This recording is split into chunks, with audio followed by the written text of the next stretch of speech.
আমাদের জনকণ্ঠ পত্রিকা নিয়ে একটু বলবো সংক্ষেপে। সেটা হচ্ছে সম্প্রতি জনকণ্ঠ পত্রিকাতে 5 জনের চাকরিচ্যুতের ঘটনা ঘটেছে, এটা আপনারা সকলেই দেখেছেন।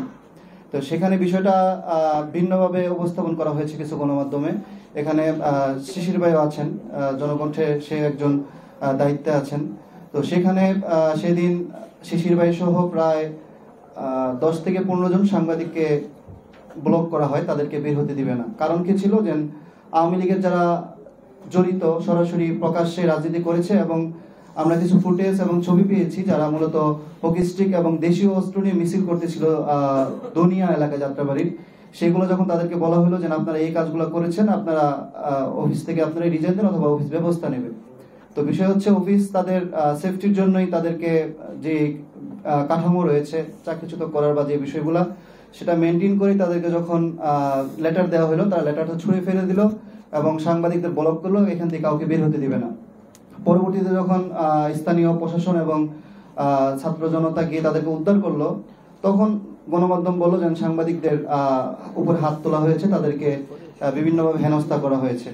তো এই কিছু বিষয়। আরেকটি বিষয় আমরা যদি একটু বলি, সেটা হচ্ছে ইন্ডিপেন্ডেন্ট টেলিভিশন নিয়ে।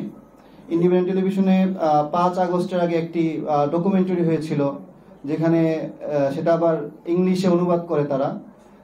এটা তারা বাংলা গণমাধ্যম হলেও তারা ইংরেজিতে তৈরি করে। সেখানে তারা বলতেছিল যে ছাত্র জনতার এই আন্দোলনকে ব্যবহার করে জামাত শিবির তারা হচ্ছে গিয়ে এই কাজ সন্ত্রাসী কর্মকাণ্ডগুলো চালাচ্ছে। তো সেটা অনুবাদ করেন হচ্ছে ইন্ডিপেন্ডেন্ট টিভির যে সিইও আছে তার ওয়াইফ, এবং সেই ফুটেজটা তারা 5 তারিখের পরে সরিয়ে নেয়। তো গতকাল যে বিষয়টি হয়েছে, আমরা আপনারা সকলেই জানেন যে ইনকিলাব মঞ্চের হাদি ভাইকে নিয়ে বা ইনকিলাব মঞ্চকে নিয়ে এবং একটি ছাত্র সংগঠন ইসলামী ছাত্র শিবির তাদেরকে জড়িয়ে একটি সংবাদ প্রকাশ হয় যে বগুড়াতে উদীচীর একটি অনুষ্ঠানে জাতীয় সঙ্গীত পরিবেশন হচ্ছিল, সেখানে তারা হামলা চালিয়েছে। তো বিষয়টা আসলে কি ছিল? বিষয়টা আমাদের উপদেষ্টা পরিষদ যে সিদ্ধান্ত নিয়েছে আওয়ামী লীগ ব্যান করার বিষয়ে, তাদের যে সহযোগী প্রতিষ্ঠান আছে এবং যারা আওয়ামী লীগের সাপোর্ট করে বা এখনো তারা তাদের যে বয়ানগুলো জারি রেখেছে সেগুলো যেন ব্লক করা হয়, তারাও যেন সেই অপরাধী হয়। আপনারা সকলে জানেন যে উদীচী কি এবং তারা কি করে। আওয়ামী লীগের যে কালচারাল উইংটা ছিল, উদীচী সবচেয়ে বেশি বড় ভূমিকা তারা পালন করেছে। আজকে উদীচী বিভিন্ন জায়গায় জাতীয় সঙ্গীত পরিবেশন করবে, তারা করুক, সেটা জাতীয় সঙ্গীত কোনো ইস্যু না।